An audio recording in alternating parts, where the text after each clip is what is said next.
Let's start off right with the right ruins. These are must-haves. Den 2, here we go. Make sure you guys feed your pets and buff up with guild buffs before you go in. So this first part, you don't need to use an alt because there's not really a main boss or anything like that, and you really want to go ahead and save your alt for the mage. The mage is a bitch, especially if you're not used to it. Honestly, it's probably just going to take a lot of practice. Look out for the bombers, and as you see near my feet, you'll see little arrows that point backward. That means that the bombers are coming up towards you. So you want to go ahead and try to evade them. If you guys are doing a slow run, then make sure that you guys are in good practice of stopping at the gate. So you want to do a bump and run, tag and run, interrupt her. You want to ult between the worm and the mage, because then you will get 2 birds, 1 stone. You see unique is currently the target, then I am the target. I'm still the target. So you want to avoid your bombers, you want to evade, and if it means you have to drop a skill to do that, then do it. You see how in the right upper corner I have 2 red and 2 green ruins activated. You want to make sure that you're evading often and that you are activating those, because that will keep your health full and keep your power up.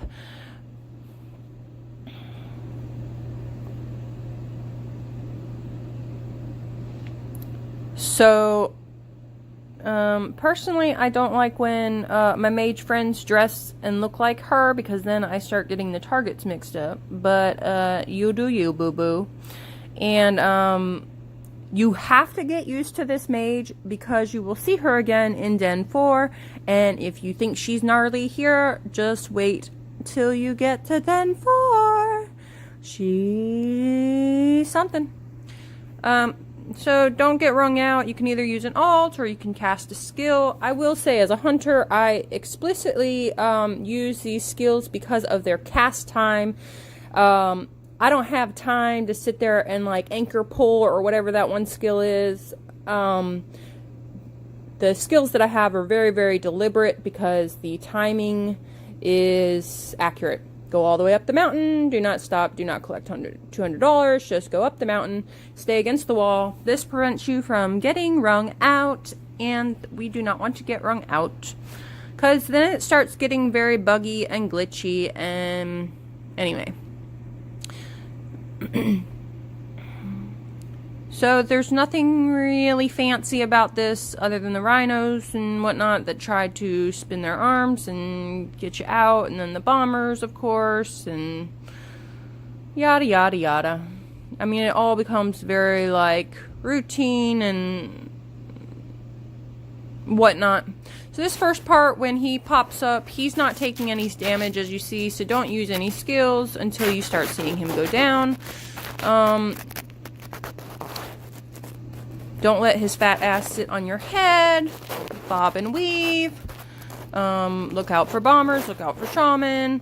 You can use whatever skills you want. There's no shaman in this particular part, so you don't have to worry about it. It's just a basic kill. Now, the hard part, or the new part with him, is the phase 2, which we're getting there. I really need to emphasize blue is basic and red is skills. So he hasn't gone into that phase yet, but what I will say is it's not the bat or the swing that will kill you, it is the wind. And the wind has a very large AoE, so that's why when we get to the part here, you see me back up, because he will freaking cut you. Or you can evade in. It's kind of your choice. So red is, see, it tells you on the screen. Skills. Red. It's not rocket science, guys. So, skills. That means if it's your auto attack, don't fucking use it. So, skills, back up. And if you don't have skills, then run around like I am, like a fool. And it'll work just the same. basic, basic, basic. Get your dead teammates up. You want to call out the location of your death. They did not, but whatevs. I still got them up anyway. And then, what else can I think of for this? If you decide, oh, I have a skill, I'm going to go ahead and use it, and he's in the blue phase, you are going to heal him. And then you will see me get very angry. See how there he was about to cleave and throw wind, so I went ahead and popped my ult because I knew he was about to shift into the new phase. There's like that smoke around him, and when that smoke starts to kind of go away, that's when you know he's going to change, and you can watch his mannerisms and kind of get used to how his motions. He's just like any other character in terms of he has an action sequence that you can just kind of get used to. But that is it. We are done. Yay, pom-poms. Congratulations! And that was their first clear. So kudos! Good luck. Bye!